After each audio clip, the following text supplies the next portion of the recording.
Playing Terraria, you probably have a favorite item. This item for me is dynamite. So today I'm going to try and beat Terraria only using dynamite. The rules are really simple. I have to beat every single boss only using dynamite, and I can use weapons outside of boss fights. However, for the sake of the video, I'm not going to use them as much as I can. And stay tuned, because this one's going to get intense. However, to use dynamite, we actually have to unlock it first. So we head west through the desert and into the jungle. We start looting up because we're going to need a lot of cash for the dynamite. Since I don't want to use any other weapons, I try traversing as carefully as I can. We were able to find some gold under this living tree, which everything we find we're just going to sell straight back to the merchant. However, I did find a pet bird which I do want to keep. We head into the dungeon to see if I can find any pots that will give me some gold. However, something was guarding the dungeon. Like something was expecting me. Something's trying to stop me from using dynamite. There's only one person who would want that. The goddamn angler. He's trying to set traps so he can stop me from beating the game. That sneaky bitch. He's jealous because I keep relentlessly killing him. I'm gonna have to watch out for him. Since it's nighttime, we should probably start working on our base. I want to go for a castle-like design this time. I'm gonna make it 2 stories tall and deck it out with some wooden trims. It's gonna be just big enough to support 3 NPCs since we don't need that many. All we need is the demolitionist. We start digging our elevator in preparation for the wall of flesh. We are able to find a spider's nest, meaning we can get soaked for a bed. We also find some gold and Hermes boots. We head down some more and we find an underground mushroom biome. We were also lucky enough to get a heart crystal. We also got super lucky because we found a pink slime. If we kill the pink slime, we can get some pink gel, meaning we can craft bouncy dynamite. Bouncy dynamite is bouncy, meaning it won't slow down whenever we throw it. Wait.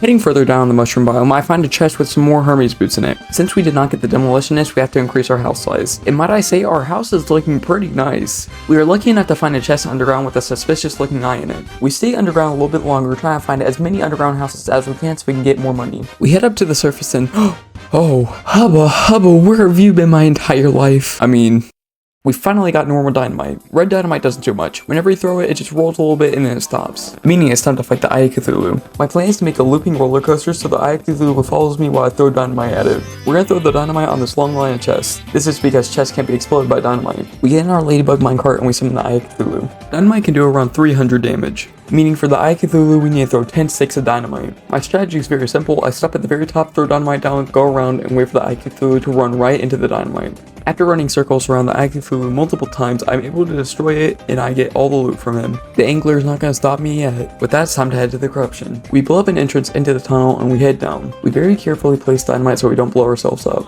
We start blowing up an arena for us so we can fight the Eater of Worlds. Before we fight the Eater of Worlds, make sure to subscribe if you like the video so far. After finishing up all our preparations, it's time to fight the Eater of Worlds. This should be really easy since the explosions can hit multiple segments. We start throwing dynamite everywhere as much as we can to see if we can do as much damage as possible. And our pet bird actually finishes off the fight.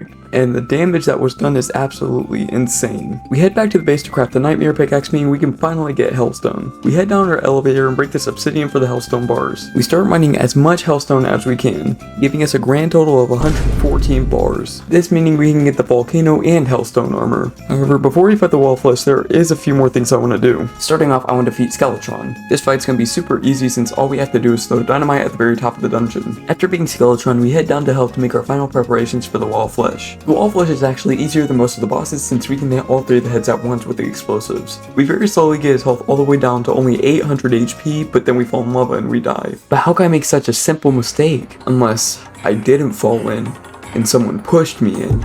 Someone with a motive to stop me from being the wall of flesh. Someone like the angler. He's probably using some sort of dark magic to keep me from being good at the game. I could never make such a silly mistake since I'm so good at this game. If he doesn't stop soon, I'm gonna have to act on it. We try finding the wall of flesh again, and this time I throw the dynamite precisely so it hits all 3 hits at the same time, doing 900 total damage, making for a very quick and easy fight. We start heading west to go get Souls of Night, and did a meteor fall perfectly through this hole? I've never seen that before. Let me know if you have. We head down into the dungeon because I need a certain item for this next boss fight.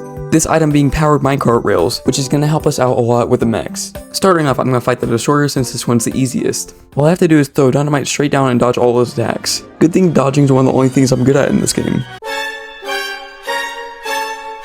Good thing I'm really good at dodging. And with that, the destroyer was a really easy fight. Before fighting any of the actually hard bosses, I want to get some better armor. After spending a few hours mining, I finally upgrade to adamantite armor. Strategy for the twins is going to be very simple. I'm just going to teleport back and forth from one eye to another. With all that said, the fight was a little bit tricky trying to get the temple for the dynamite and very slowly killing the twins. After all that mayhem, we get a slime ring, which surely I can't fuck up King Slime. After completely embarrassing myself with King Slime, I head on to Skeletron Prime, which I just did the same setup that I used for the twins. After all 3 of the fights that we did with the mechs, I clean up the arena so I can use it for the next one. On our way down into the jungle, I get some chlorophyte so we can use it for armor later. Since we're already in the jungle, I might as well fight Queen Bee while I'm at it. Queen Bee is really simple. All I have to do is set up a layer of dynamite and she just flies right into it. We're playing Terra, we're going to need a giant arena so we blow up a bunch of blocks with dynamite. After we build our giant arena, I place chests so it doesn't blow up anything.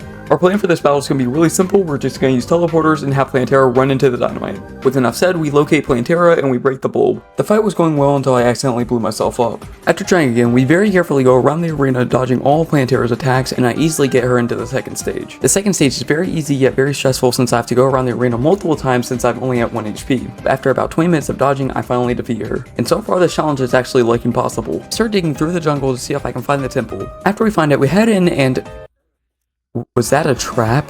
The angler just won't get through his head. He doesn't know who he's messing with. That is the last time I'm humiliated by him. I don't care how many blocks it takes. I will build a fortress just to make sure he can't use his traps on me. I will blow up every single last trap he has. This is not over, angler. Also, join my Discord if you absolutely hate the angler. The link's in the description. After finally locating the main room in the dungeon, I built an arena to summon in the golem. Of course, this fight's gonna be a lot easier since the golem is stationary. However, we do need to be very careful dodging all his fists and all his lasers. And this fight is perfect for a third and final dynamite type, sticky dynamite. Sticky dynamite is very simple. It sticks to whatever surface you throw it at, which for a boss fight that is basically stationary, is very useful. And after a few minutes of using this dynamite, we finally blow him up. We head to the surface and unfortunately there's a goblin army and we have to use dynamite to defeat it because it's technically an event. Fortunately for us, this is not too much of a hassle. After sleeping for a little bit, we take our ladybug minecart and head over to the dungeon to fight the lunatic cultist. This fight was probably the most difficult one out of any of them so far. This is because we can't do too much damage at once. The clones being a separate problem by itself. But if we just run straight into the lunatic cultist with the thorns potion, it technically doesn't break our rule and we can still damage him. And after a few minutes, we're able to defeat the lunatic cultist. Next up, we have the solar pillar. This one being pretty easy as all we have to do is just build a platform and throw dynamite straight off of it. And then we set up a platform next to the pillar and we just have to blow it up. And with the nebulous stardust and vortex pillar all being pretty easy as well, it's time to fight the moon lord. We set up chests on the left and right side of our house so we can throw dynamite and damage the hands. And with all the preparation done, the moon lord spawns in. We open the door and start throwing dynamite to our right so we can damage the right hand. After doing this on both sides for a few minutes, we're able to take out both of the hands. We head to the top of the house and throw dynamite straight down so I can damage the eye. However, we also severely damage the house in the process. But after taking out all 3 eyes, it's time for the heart. If we throw dynamite fast enough, we're able to do enough damage before he can heal. And after a few minutes, we're able to defeat him. However, we did have to sacrifice the house to finish this challenge, and we still haven't gotten revenge on the angler. But we will in next week's video.